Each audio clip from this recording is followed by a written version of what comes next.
Iraani ülemjuht Mojtaba Khamenei kuulutas välja püha sõja Iraani vastu ning radikaalid üle kogu Iraani nõuavad sõda kuni võiduka lõpuni. Iraan on valmis minema üha suuremale eskalatsioonile, sest eelmisel päeval esines ülemjuht Mojtaba Khamenei avaldusega, milles süüdistas USA presidenti Donald Trumpi kokkulepete rikkumises. Ta lubas Iraani jõududega karmi vastuse anda. Samuti mainis ta oma proksijõude, vihjates samadele Jeemeni houtidele ning nimetas USA-d taas suureks saatanaks. See on vana Iraani revolutsiooni loosung. Suur saatan, nii kutsutakse Ameerikat Iraanis traditsiooniliselt juba alates 1979 aastast. Aga siin on üks oluline asi. Mojtaba ise pole seda väljendit suur saatan kordagi kasutanud pärast seda, kui ta sai ajatollaks. Ta ütles seda esimest korda ja nagu piirkonna eksperdid kinnitavad, on see signaal. Iraan pöördub tagasi. Totaalse pühasõja keelde Ameerika vastu.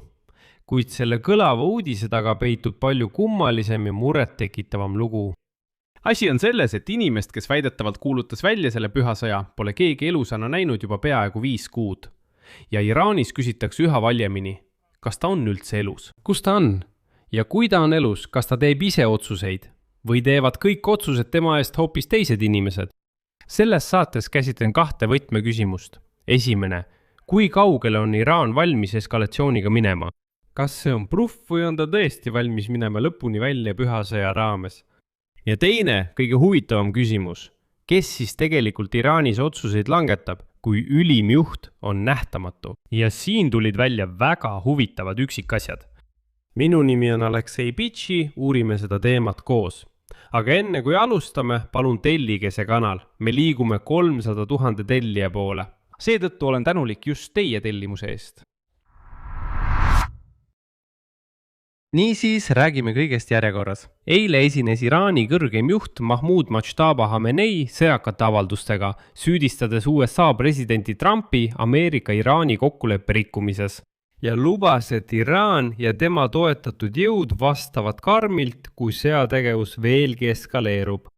Khamenei avaldus kõlas USA ja Iraani vahel taas puhkanud sõjategevuse taustal, mis on kestnud juba 9 päeva järjest. Mõlemad pooled suurendavad rünnakuid ja laiendavad sihtmärkide ringi. Lisaks teatab Iraani juht, et Iraan peatab USA-ga sõlmitud juuni kokkuleppest tulenevate kohustuste täitmise. Just sellest vaherahust, mis selle sõja korraks peatas.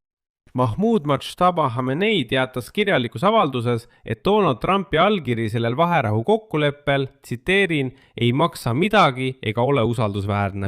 Nagu ma juba ütlesin, nimetab Mahmoud Mojtaba Khamenei esimest korda oma valitsemisaja jooksul Ameerikat suureks saatanaks. Ja see on oluline hetk. Asi on selles, et naasmine selle väljendi suur saatan juurde on signaal Iraani klassikalise revolutsioonilise keele juurde naasmisest pärast kokkuleppe lagunemist Trumpi administratsiooniga. Lihtsamalt öeldes on lühike periood, mil Iraan püüdis Ameerikaga diplomaatilises keeles läbi rääkida, ilmselt läbi saanud. Ja nüüd on taas esile kerkinud see lõpuni minev vaenulik retoorika. Pange samas tähele ettevaatlikku sõnastust. Mahmoud Mojtaba Khamenei lubas Iraani ja tema toetatud jõudude karmi vastust, kui lahingutegevus jätkab teravnemist. See ei ole käsklus, kohe rünnata kõik edasi rünnakule. Ei, see on pigem tingimuslik ähvardus. Kui te eskaleerite, saate Iraanilt ja tema toetatud jõududelt meie poolt karmi vastuse. See on oluline nüanss, mille juurde ma tulen tagasi, kui me arutame, kui valmis Iraan tegelikult lõpuni minema on. Aga siin on üks probleem. Mahmoud Mojtaba Khamenei pole avalikkuse ees kordagi ilmunud alates 28. veebruarist sellest samast löögist, mis tappis tema isa ja mõnede andmete kohaselt vigastas ka teda ennast. Peaaegu 5 kuud pole teda keegi näinud. Ta pole pöördunud rahva poole otse-eetris, ta pole kordagi kusagil esinenud, pole kaamerate ees olnud, isegi tema häält pole kusagil salvestatud. Ja kõik tema avaldused on kirjalikud teated, mis on tema kantselei poolt tema nimel välja antud. Mõelge selle peale. Iraani võimu tipus levivate riigipöörde kuuduste taustal kuulutab Iraani kõrgem juht Ameerika suureks saatanaks ja ähvardab püha sõjaga. Aga keegi pole kõrgemat juhti elusana näinud juba peaaegu pool aastat. Isegi oma enda isa Ali Khamenei suurejoonelistel matustel, mis kestsid juulis terve nädala, ei ilmunud ta kordagi välja. ja just selle taustal ilmusid uued üksikasjad kuulujuttude kohta, millest te olete ilmselt juba kuulnud. Väidetavalt viidi Iraani ülemjuht üldse Iraanist välja. Teade selle kohta ilmus päev pärast seda kirjalikku avaldust Majtaba nimel suunatud suurele saatanale, see tähendab Ameerikale. Kuulujuttude loogika on järgmine. Kui juht saadab ähvardavaid kirjalikke avaldusi, aga füüsiliselt teda riigis ei ole ja keegi ei saa teda justkui avalikkusele näidata. Võib-olla evakueeriti ta ammu salaja turvalisse kohta ja riigis tegutsevad juba ammu hoopis teised inimesed. Ametlikult seletavad Iraani võimud Majtaba Hamanai kadumist lihtsalt. Väidetavalt on olemas tapmisähvardus. Loogika on arusaadav. Iisrael lugas avalikult ka uue juhi likvideerida. Iisraeli kaitseminister Katz nimetas teda otse, surma märgituks. Ja pärast seda, kui tema isa Ali Hamanai sisuliselt ühe hoobiga tabati, tundub poja varjamine mõistliku sammuna. Nii et võib eeldada, et ta on elus ja lihtsalt peidab end kuskil sügavas punkris. Aga probleem on selles, et seda pole võimalik tõestada, mis tähendab, et kuulujutud õitsevad jõudsalt, ilmselgelt. Ja nende seas on palju tõsisem versioon kui see, et ta viidi kuhugi välismaale. Ja see versioon kõlab nii, et ta on raskelt haavatud või töövõimetu. Trump, kellel muide on juurdepääs Ameerika luureandmetele, mainis juba mitu nädalat tagasi, et tema andmetel on Iraani uus liider siiski elus, kuid üsna halvas seisus. Huvitav on see, et Majtabu on juba isegi nimetatud Teherani kummituseks või ju teda kutsutakse varjuprintsiks. Isegi iraanlased ise on selle üle juba aktiivselt nalja viskama hakanud. Aga kuulujutud on kuulujutud ning paljud küsivad juba, kui ülemjuht on kummitus, kes ei ilmu välja ja võib-olla pole isegi teovõimeline, siis kes tegelikult riiki juhib ja kes avaldab kõik need pöördumised, mida Majtabule omistatakse. Kes annab käsu rünnata Ameerika baase? Kes otsustab Hormuzi väina sulgeda? Ja kes üldse seda sõda juhib? Kes selle eest vastutab? Vastus, millele on jõudnud peaaegu kõik tõsised analüütikud, kõlab järgmiselt.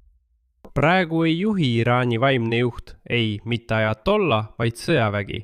Täpsemalt Islami revolutsioonilise kaardiväe korpus. Me oleme sellest juba rääkinud, muidugi mitte üks kord, aga kuna sellele YouTube'i kanalile tuleb pidevalt uusi tellijaid, siis selgitan veel kord lühidalt. Islami revolutsioonilise kaardiväe korpus ei ole tavaline armee. See on ideoloogiline sõjaline struktuur, mis loodi pärast 1979 aasta revolutsiooni, et kaitsta ajatollade režiimi ennast. Mitte riiki, ärge ajage segamini, just nimelt ajatollade režiimi. Riigis, Iraanis muide, on olemas ka tavalised relvajõud, aga need on nagu dekoratsioonid. Aja jooksul muutus Islami revolutsiooni kaardivägi riigiks riigis. See kontrollib mitte ainult rakette ja laevastikku, mitte ainult sõjalist tiiba, vaid ka tohutuid osi majandusest. Ehitus, side, naftamüük, varad, keskpank, rahvusvahelised suhted ja nii edasi ja nii edasi ja nii edasi. Kõik see on Islami revolutsiooni kaardiväe kontrolli all. Ja nüüd, kui vana juht on tapetud ja uus on kuskil peidus, on Islami revolutsiooni kaardivägi võtnud tegeliku võimu enda kätte. Vaatame nimede kaupa, kes need inimesed on, sest praegu on just nemad Iraani sõjaaegne tegelik valitsus. Esimene on Ahmadullah, teine on Vahidi, Islami revolutsioonilise kaardiväe ülemjuhataja. Washingtoni sõjauuringute instituudi ja Ameerika luurehinnangul teeb praegu just Vahidi kõik sõjalised ja poliitilised otsused. See tähendab, et ta on tegelikult võrdne ise Majtabiga või võib-olla isegi tema asemel. Veelgi enam, Vahid on otseselt vihjanud, et sõjaolukorras peavad kõik võtmekohad olema otseses revolutsiooni kaardiväe kontrolli all. Ja mis on märkimisväärne, just vanemad Islami revolutsiooni kaardiväe komanderid eesotsas Vahidiga surusid märtsis läbi Majtabi HMNI määramise Iraani kõrgeimaks juhiks. See tähendab, et sõjaväelased ise panid selle juhi ametisse ja nüüd on ta neile võlgu. Või lõid nad lihtsalt mulje, et riiki juhib endiselt ajatolla. Tegelikult on võimu juba ammu haaranud just sõjaväelased ja Majtab HMNI on lihtsalt pelk papist kate. Ja siin tsiteerin Ali Vaisi. See on International Crisis Groupi Iraani suuna direktor.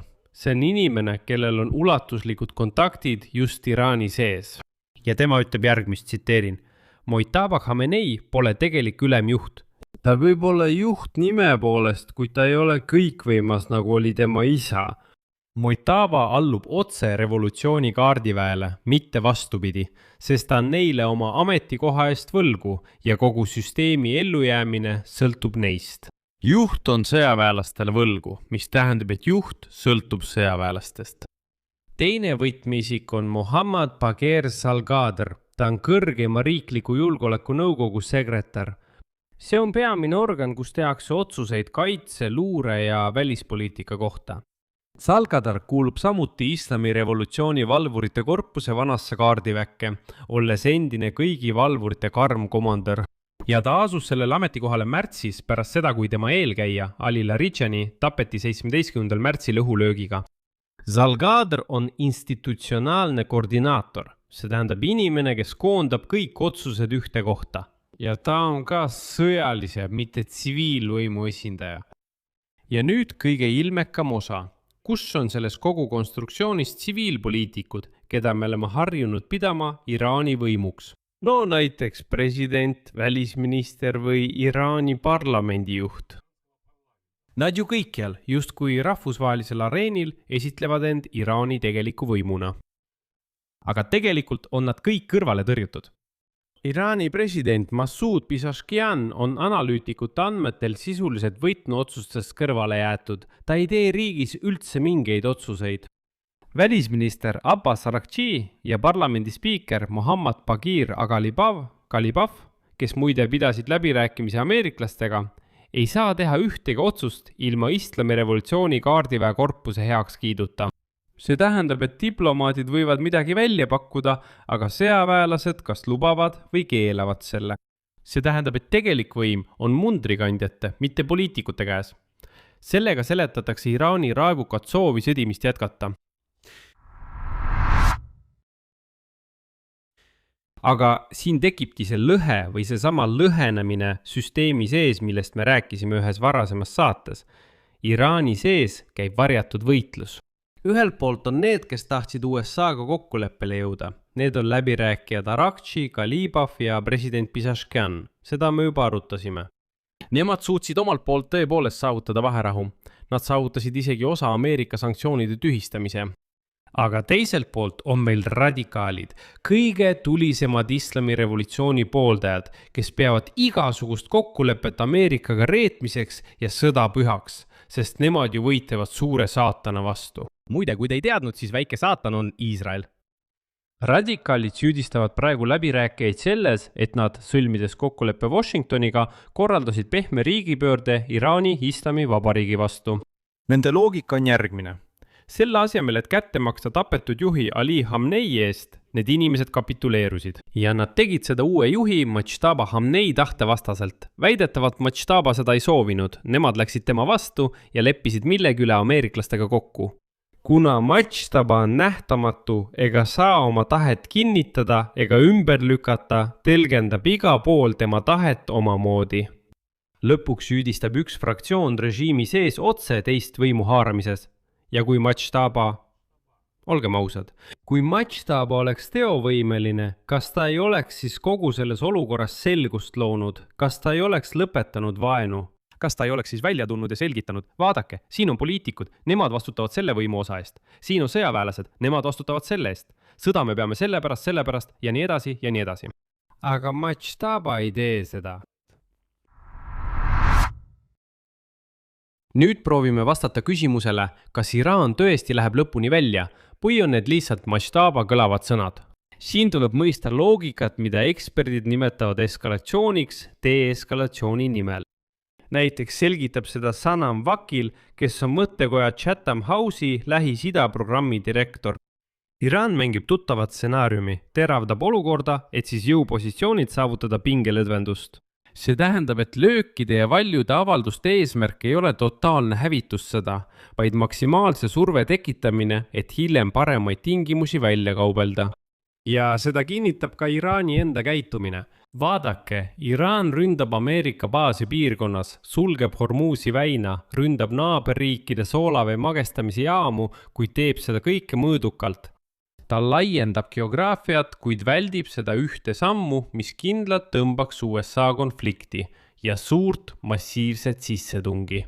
siin peetakse silmas lisaks Hormusi väina sulgemisele ka Bab el-Mandebi väina sulgemist.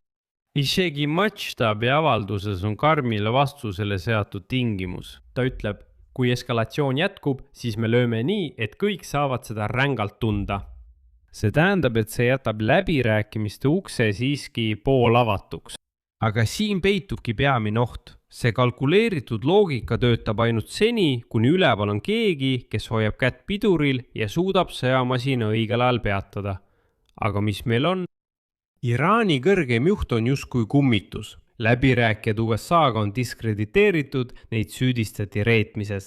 Ja selle taustal tõusevad esile radikaalid, kes ihkavad tõelist sõda ja pakuvad juba täiesti pööraseid asju. No näiteks, endine välisminister, radikaal Mamoucheh Mataki pakkus Iraani televisiooni otse-eetris tõsimeeli välja, et piirkonna sõjaväebaasidest tuleks kinni võtta 100 Ameerika sõdurit ja viia nad Iraani pantvangideks.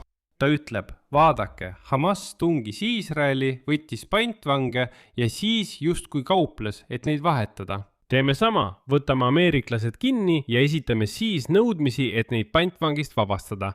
Siin ongi probleem. Kui Teheranis tehakse otsuseid pragmaatiliselt ehk eskalatsiooni kaudu deeskalatsiooni loogika järgi, siis on muidugi võimalus, et totaalse sõjani ei jõuta ja see kõik on kauplemine. Aga kui võimule pääsevad radikaalid, kes tõesti tahavad püha sõda kättemaksuks ja tahavad tapetud juhi eest kätte maksta, siis pidureid lihtsalt enam ei ole. Ja olukorras, kus juht on nagu kummitus ja igaüks tõlgendab tema tahet omamoodi, on võimatu ennustada, milline fraktsioon võidab. Kokkuvõte. Iraan kuulutas oma kõrgema juhi suu läbi Ameerika Ühendriikidele sisuliselt püha sõja. Ta tõi taas käibele väljendi suur saatan, millega nimetab USA-d, katkestas vaherahu ja lubas mingit tõsist vastust. Aga selle ähvardava retoorika taga valitseb võimukoridorides lihtsalt kaos. Inimest, kes väidetavalt kuulutab sõja välja, pole peaaegu 5 kuud nähtud ja ta kas peidab end Iisraeli rünnakute eest, on raskelt haavatud või nagu kuulujutud räägivad, on ta üldse riigist välja viidud. Tõde ei tea keegi. Tegelikult juhivad riiki sõjaväelased. Islami revolutsiooni kaardiväekorpus eesotsas Vahidi ja isal Kadriga. Tsiviilpoliitikud on tagaplaanile tõrjutud, diplomaate, kes saavutasid vaherahu, nimetatakse avalikult reeturiteks ning režiimi sees süüdistab üks fraktsioon teist riigipöördes. Praegu mängib Iraan tõenäoliselt ohtliku, kuid kaalutletud mängu. See tähendab, et ta teravdab olukorda selleks, et välja kaubelda paremaid tingimusi, mitte selleks, et hävitada kõik ümberringi ja minna totaalsesse sõtta. Kuid mida valjemad on radikaalide hääled Iraanis, seda suurem on tõepoolest totaalse sõja oht. Ja kõige hullem stsenaarium ei ole see, et Iraan otsustab ülemjuhi käsul lõpuni sedida, vaid see, et käske ei ole enam kellelgi anda. Ja otsuse suure sõja kohta teeb mitte ülemjuht, vaid mõni kindral või radikaalne rühmitus, mis on saanud võimuhoovad enda kätte hetkel, kui võimu tipus valitseb lihtsalt tühjus ja kaos. Riik, kus liidrit pole võimalik ei näha ega ette näidata ja kus võimu haaravad sõjaväelased ja radikaalid, on kõigist võimalikest vastastest kõige ettearvamatum ja kõige ohtlikum. Miks? Sest isegi läbirääkimiste laua taha pole kellegagi istuda. Pole selge, kes seal üldse nüüd peamine on ja kellega tuleks dialoogi pidada. Seetõttu jääb meil üle vaid sündmuste arengut jälgida. Siia panen ma 3 punkti. Kirjutage oma arvamus ja järeldused selle video alla kommentaaridesse, tellige kanal, vajutage kellukesele ja ärge unustage like panna. Sellega on kõik. Hoolitsege enda eest. Kõike head!